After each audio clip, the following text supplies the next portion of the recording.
Frères et sœurs, j'espère que vous allez bien. De retour à Paris, malheureusement, je n'ai pas pu voir le match ce soir face à Cadiz. C'était prévu, hein, évidemment, c'était prévu. J'ai laissé Massiane savourer ce match-là pour sa première victoire en tant que fan du Barça au Camp Nou. Vous irez voir sa vidéo, hein. Je pense qu'il y aura de belles choses à voir. En tout cas, le Barça qui prend les 3 points, ça fait plaisir. C'était un match important entre les deux rencontres face à United.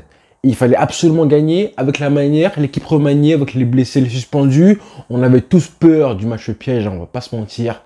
Après ce qui s'est passé il y a l'année dernière, on a perdu, rappelez-vous, plusieurs fois des contre-performances face à Cadiz. Là, il fallait absolument gagner et se rassurer avec les remplaçants, faire jouer un petit peu l'effectif, tout le monde et tout. La composition, au début, pas mal de sceptiques, hein, je pense qu'il y a pas mal de sceptiques. Après, ce qui s'est passé jeudi, forcément, et les choix de Xavi qui ont été forcément décriés. Moi-même, j'étais un petit peu sceptique et je voulais vraiment voir ce qu'on avait à proposer face à Cadiz. Le retour du 4-3-3, ça c'était assez facile à prédire.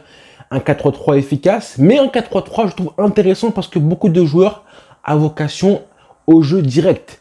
Ça, c'était le premier signe important en voyant la composition, à savoir Ferran Torres, quand même, qui est un joueur qui aime avoir de l'espace. Ansu Fati, encore plus, et surtout le milieu de terrain avec Gavi, Sergio Roberto et une sentinelle comme De Jong qui lui aussi aime se projeter, hein, avec ce jeu direct là. Donc franchement 5 à 6 joueurs, tous, hein, Gavi, Sergio Roberto, qui sont tous des joueurs qui aiment voilà, ce jeu direct et ce jeu vertical du Barça. Alors tu te dis c'est bien, mais en face t'as Cadiz. T'as Cadiz qui joue voilà, pratiquement tout le temps et qui vient au Barça pour proposer un football avec un bloc très bas, en général. Hein. Là, je trouvais qu'au début du match, ils n'avaient pas forcément ce bloc bas, et les joueurs en ont très bien profité. J'ai vu des belles choses au début du match, hein, malgré le fait qu'on marque très tard dans la première mi-temps. Mais il fallait être patient, encore une fois, patient. Et une fois qu'on a réussi, encore une fois, comme j'utilise les mêmes expressions de 10 fois à chaque fois, mais c'est vraiment ça. Hein. Tu fais sauter le verrou, et une fois que... Moi, je l'ai senti, hein, une fois qu'on met le 1-0, j'ai senti que le 2-0, il fallait le mettre très très vite. Et c'est arrivé. Hein. Donc l'équipe a fait vraiment une très bonne prestation. Je suis content, même si ensuite, au retour des vestiaires, on s'est vraiment ennuyé. Je vais pas le mentir, on s'est un petit peu... Voilà. Mais à 2-0, c'était bouclé. Parce que, comme j'ai dit, on a eu pas mal de verticalité au début du match. Vraiment incarné par les joueurs phares du jour. Hein, clairement, Gavi et Ferran Torres. Hein. Je vais en parler de leur cas à eux en particulier.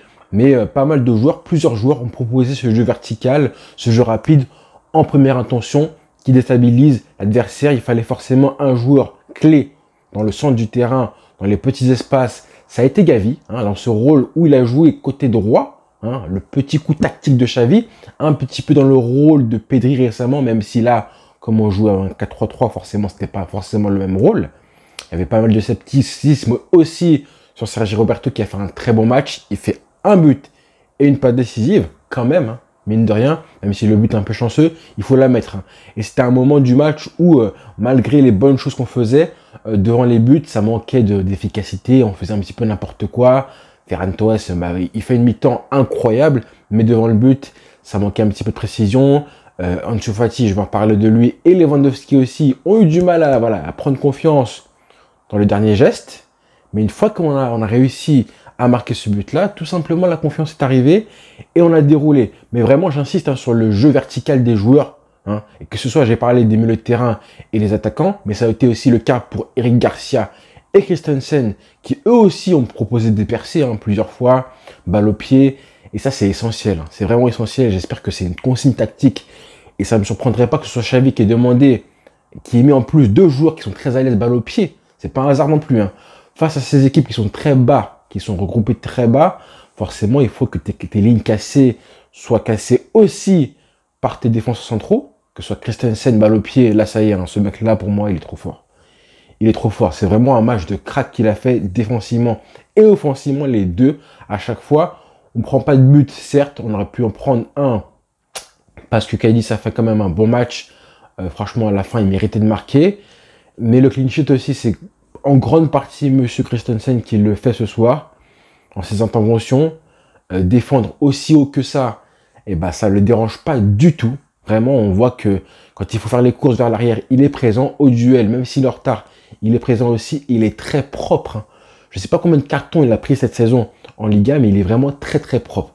Eric Garcia, même si il a été aussi fébrile, hein, faut pas mentir, hein, quand même, il a été fébrile des fois défensivement. En tout cas, offensivement, il a été au rendez-vous. Donc globalement, j'ai aimé ce que j'ai vu niveau projection vers l'avant. Gavi à chaque fois, Gavi c'est un régal. Hein. Là, je pense que tout le monde a compris un petit peu l'utilité, encore plus. Hein. Ceux qui sont un petit peu sceptiques sur le manque de talent de Gavi, certes, il y a un petit manque de talent, c'est vrai.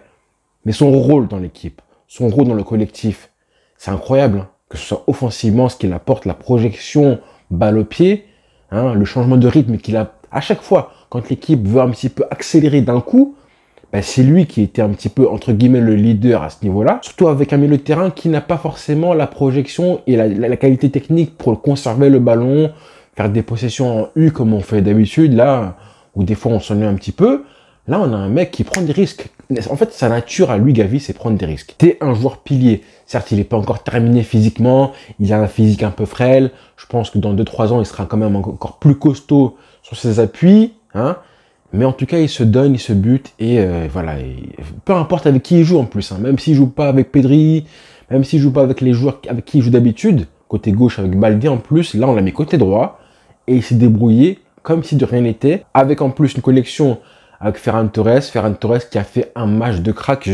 Ça m'a choqué. Je me suis dit, mais là, en fait, là, Ferran Torres, là, certes, c'est Cadiz en face. Hein, d'accord. Donc, tout ce que je vais dire, il faudra relativiser un petit peu avec Ferran Torres parce que son match masterclass, là, certes, c'est Cadiz en face, mais quand même, les frères. Quand même. Je suis parti voir les statistiques, hein, évidemment, qu'on m'a envoyé sur Twitter. 10 dribbles sur 13 réussis, Ferran Torres.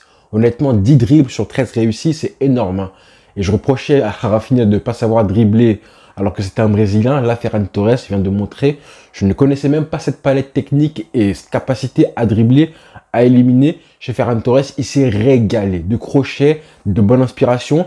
Il y a des matchs comme ça où vous êtes inspiré. Vous êtes inspiré, juste la créativité, votre cerveau il s'allume. Voilà, on ne sait pas pourquoi, ça arrive. Hein. Que vous soyez footballeur professionnel ou amateur ou même catégorie jeune, je pense que nous tous, on sait qu'il y a des matchs, on ne sait pas pourquoi. On est dans un bon jour et là, ça lui arrive, encore plus quand on est ailier et qu'on doit être un joueur qui percute, qui élimine, etc. Là, 10 dribbles sur 13 réussis. Il avait 8 dribbles à la mi-temps déjà, c'était n'importe quoi. Et en plus, des beaux dribbles qui éliminent, qui permettent voilà, à l'action de se dérouler, qui permettent du coup aux actions de terminer par un centre ou une frappe.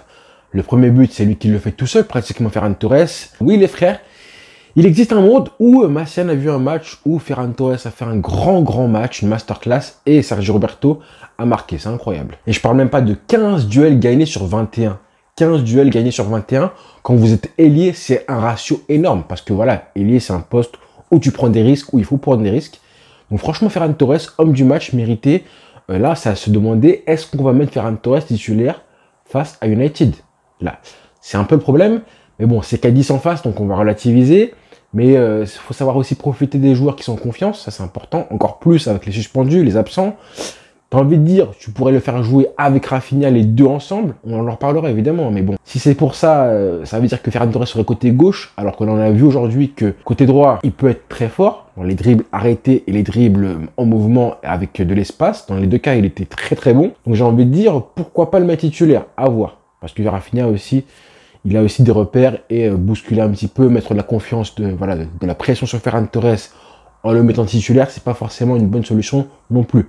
À voir évidemment, on n'en est pas encore là. En tout cas, grand match de Ferran Torres. C'est limite dommage qu'il ne marque pas ce but-là. Gavi, comme je l'ai dit, a fait un très bon match. Frenkie de Jong en numéro 6 aussi. On l'a vu, hein, dès qu'il est sorti, Frenkie de Jong, on a perdu en maîtrise totalement.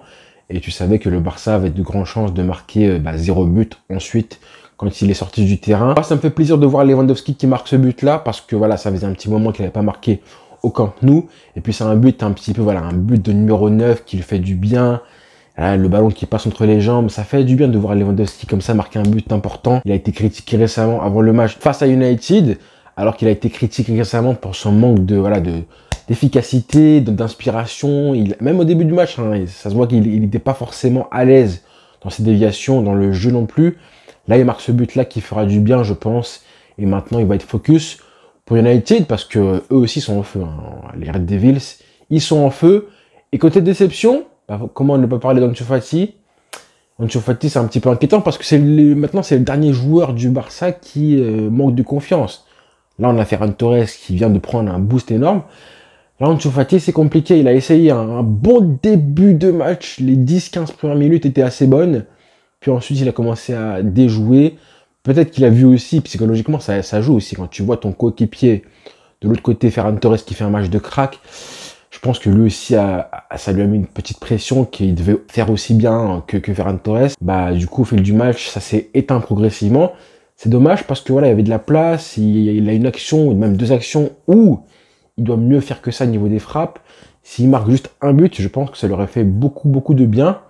Mais là, si on a un joueur qui à mettre avec les absences de Gavi, etc., dans le collectif du Barça, je pense, je le dis, bah, Ferran Torres a marqué beaucoup de points. Là, Ansu Fati, c'est compliqué. C'est bien que le Camp Nou l'ait acclamé, l'ait encouragé, parce que voilà, il y en a besoin.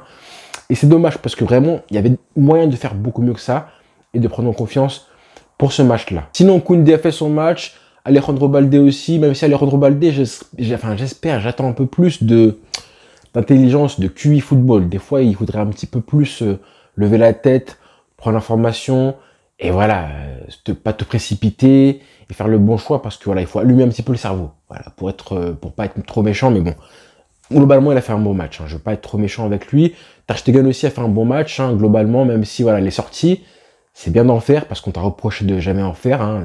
Sorties comme ça, où tu dois être un petit peu maître de la surface de réparation, c'est bien de sortir. Pas trop en abuser par contre. Hein. T'es pas Bernard Lama, t'es pas Poula Edel, hein, à faire des sorties comme ça kamikaze, comme un gorille, ça ne sert pas forcément à grand chose. Mais au moins, il commence un petit peu à prendre de confiance et à soulager la défense. Ça, c'est important. Mais globalement, très bon match du Barça. Hein. On va pouvoir se projeter face à United avec le rafistolage, le bricolage que Xavi fait, les suspendus, Busquets qui est revenu à l'entraînement hier. L'équipe qui marque 2 buts, de très beaux buts en plus, un clean sheet encore une fois. Ça fait du bien. Et un Ferran Torres, des grands soirs. Franchement, Ferran Torres, hein, j'ai envie de dire merci à toi. Les statistiques, elles sont incroyables, hein, j'en ai déjà parlé, mais bon. 10 dribbles réussis sur 13, comme je l'ai dit, 15 duels sur 21 gagnés, 6 occasions, 6 grosses occasions créées. Bref, Ferran Torres, franchement, bravo à toi et merci pour tout. Voilà les frères, bonne soirée à tous.